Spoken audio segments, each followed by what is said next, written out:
Bonjour à tous et soyez la bienvenue à cette nouvelle opportunité de décrypter l'actualité internationale sur le prisme de l'objectivité et de la pertinence.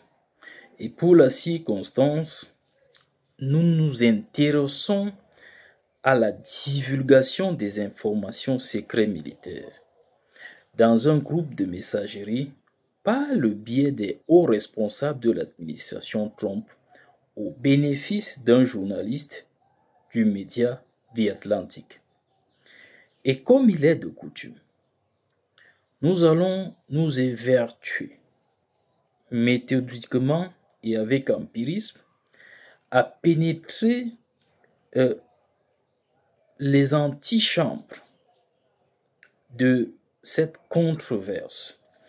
Nous allons dégager quelles sont les causes d'une telle maladresse et, in fine, établir les leçons à tirer parti afin que dans l'avenir, de pareilles maladresses ne se recyclent plus. Mais avant d'y arriver, si vous ne vous êtes pas encore abonné à notre page, nous vous invitons à bien vouloir saisir cette opportunité afin de bénéficier dorénavant de davantage d'analyses objectives et pertinentes sur l'actualité internationale.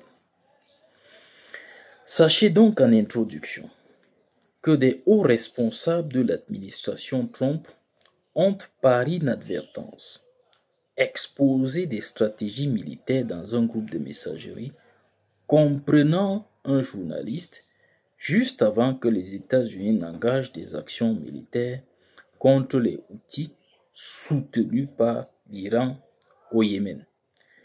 Ceci ayant été, cette information bien entendu, ayant été mise à disposition par la Maison-Blanche elle-même lundi passé en réponse à un rapport de The Atlantic.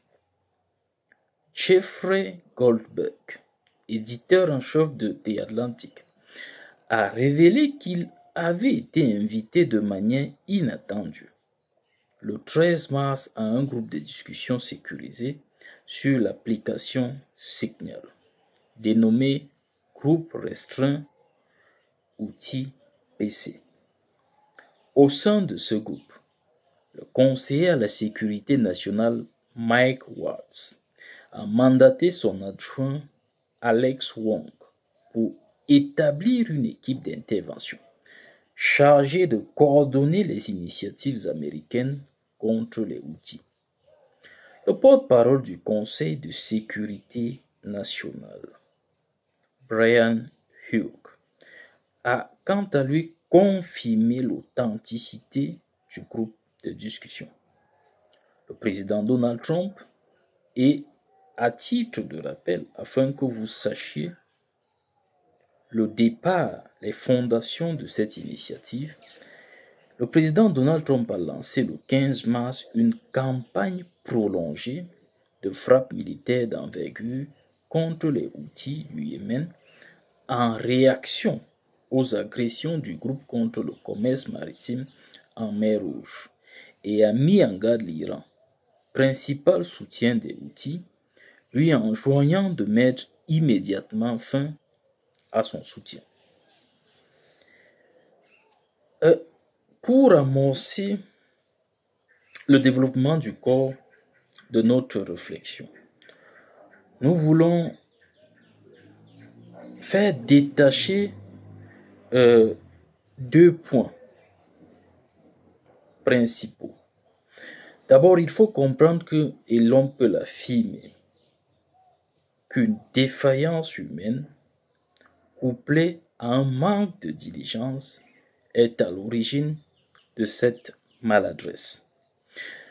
La preuve de la défaillance humaine réside dans le fait que ce n'est pas un incident isolé. Il ne s'agit pas d'une exclusivité. En juillet 2023, un rapport du Financial Times a révélé que des millions d'emails militaires sensibles américains avait été redirigé vers le Mali pendant plusieurs années en raison d'une simple erreur de saisie. Les expéditeurs utilisant ML, le domaine du Mali, au lieu de MIL, le domaine militaire américain. Ces communications contenaient des informations sensibles, y compris des données fiscales, des détails de voyage et des mots de passe de hauts responsables, selon le rapport du FT. Qui plus est, une enquête menée par Bellingat en 2021 a mis en lumière que des troupes stationnées dans des bases américaines en Europe utilisaient des plateformes et des sites accessibles au public tels que Quizlet, Check, Prep et Cram pour mémoriser des protocoles de sécurité complexes et du jargon. Les enquêteurs de Bellingrad ont pu accéder à des informations en consultant ces sites et en recherchant des thèmes associés aux installations nucléaires. Bien que Signal soit perçu comme un service de messagerie sécurisé et chiffré, sa vulnérabilité réside dans le fait que les appareils sur lesquels il est installé peuvent également être exposés. En matière de négligence, les opérations militaires nécessitent une gestion d'une discrétion et d'une précision absolue. En recourant à des canaux de communication sécurisés et approuvés, car des vies américaines sont en jeu. Il est indéniable que des erreurs ont été commises par l'administration Trump. Cela étant dit, une enquête serait opportune pour établir les circonstances ayant conduit à l'inclusion accidentelle du journaliste de The Atlantic dans le groupe de discussion, afin de prévenir toute négligence similaire à l'avenir. Cette controverse semble s'étendre indûment. Les démocrates et certains médias de gauche, en quête d'une opportunité depuis leur revers lors de l'élection présidentielle, semblent désirer de critiquer Trump ou à défaut son administration à tous les prix. Comme le président des États-Unis. Et ça, je vous invite à cette réflexion. Est-il possible que le président des États-Unis, l'un des hommes les plus occupés au monde, peut-il être en mesure de superviser les échanges de ses collaborateurs dans un chat privé?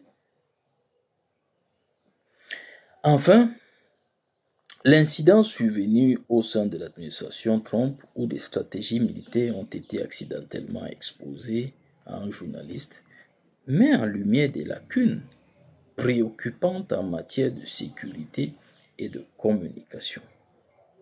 Cette situation souligne l'importance cruciale d'une gestion rigoureuse et d'une vigilance constante dans les opérations militaires où des erreurs humaines peuvent avoir des conséquences significatives. Les récents exemples de négligence, tels que le détournement d'emails militaires vers le Mali, renforcent l'idée qu'une culture de prudence est essentielle pour protéger les intérêts nationaux et la sécurité des personnes impliquées. Une enquête approfondie s'avère nécessaire pour clarifier les circonstances entourant cet accident et pour établir des protocoles qui marginalisent le risque de répétition à l'avenir. Dans un contexte politique déjà tendu, il est impératif de dissiper les controverses inutiles et de se concentrer sur l'amélioration des processus internes. La capacité du président à superviser efficacement les communications de ses collaborateurs doit également être réévaluée afin de s'assurer une coordination fluide et sécurisée dans la prise de décision critique. En somme, cet événement sert d'avertissement sur les dangers d'une négligence systémique dans des domaines aussi sensibles que la sécurité nationale. Infiniment merci de nous avoir suivis. Nous vous donnons rendez-vous pour d'autres opportunités d'analyse objective et pertinente sur l'actualité internationale dans le cadre de cette plateforme dédiée à cet effet. Une fois de plus, merci et à très bientôt.